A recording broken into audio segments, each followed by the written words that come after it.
Hədisdə var: "Leysəl yetimə mən leysə ləhul valideynə və lakinnəl yetimə mən leysə ləhul ilmə və la ədəbə."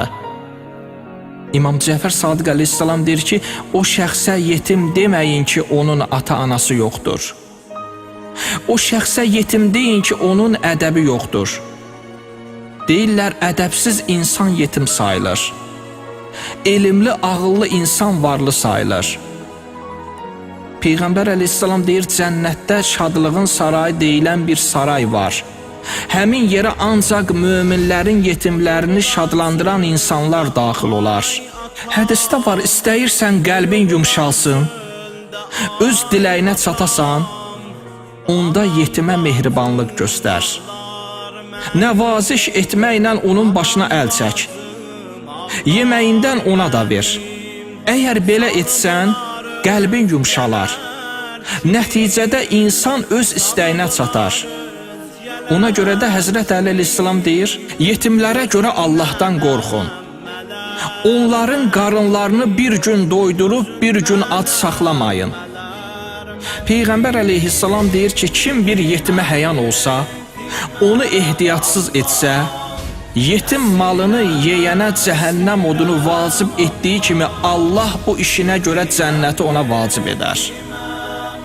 Quran deyir ki, yetimlərin mallarını zülmkarlıqla yeyənlər öz qarınlarına cəhənnəm odu atarlar və tezliklə cəhənnəmdə yanan alova daxil olarlar həmən insanlar. Ümumiyyətlə bu haqda danışanda ən çox İslamda Həzrət Əli əleyhissalamın həyatı canlanır. Həzrət Əli əleyhissalam daima yetimlərlə, yoxsullarla oturub durardı. Hər gün öz təamından bir yoxsula hədiyyə edirdi və insanlara tövsiyə edirdi ki, heç bir yoxsulu, fəqiri əliboş qaytarmayın.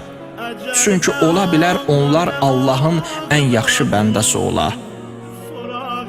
Peyğəmbər əleyhissalam deyir ki, xörəklərin ən pisi yetimin malını zülmkarlıqla yeməkdir. Deyirlər, qiyamət günü bir dəstə insanlar ağızlarından alov saça-saça qəbirlərindən çıxarlar. Soruşarlar ki, bəs bunlar kimlərdir? Cavab verərlər ki, yetim malını yeyənlər. İstəyirsən savab, xeyir əməl edəsən, fəqirlərlə oturdur. Onların məhəbbəti insanı dəyişər. Bəzən Allah insanı bu yolla imtihan edir. İnsan da çalışmalıdır ki, bu imtihandan layiqincə çıxsın. Hədisdə var, Peyğəmbər əleyhissalam buyurur, bizə məhəbbət bəsləməyən şəxs yoxsullara, fəqirlərə kömək edə bilməz. İmam Cəfər Sadiq əleyhissalam buyurur, hər kəs müsəlman kasıblarından birinə ehtiyacı olan paltarı versə, ya da yaşayışını təmin eləsə, Allah 70.000 mələyə əmr verər, qiyamət gününə qədər onun hər bir günahı üçün istiğfar eləsin.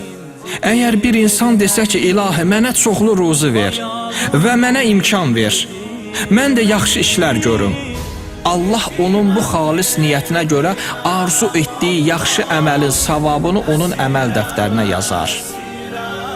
Qiyamətdə abidlər, zahidlər Allahdan üzr istəyərlər, amma Allah kasıblardan üzr istəyər.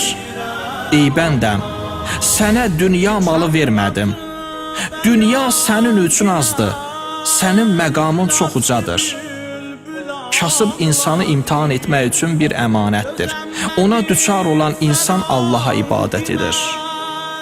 Yanıb şirin dil ağladım, gəlib difa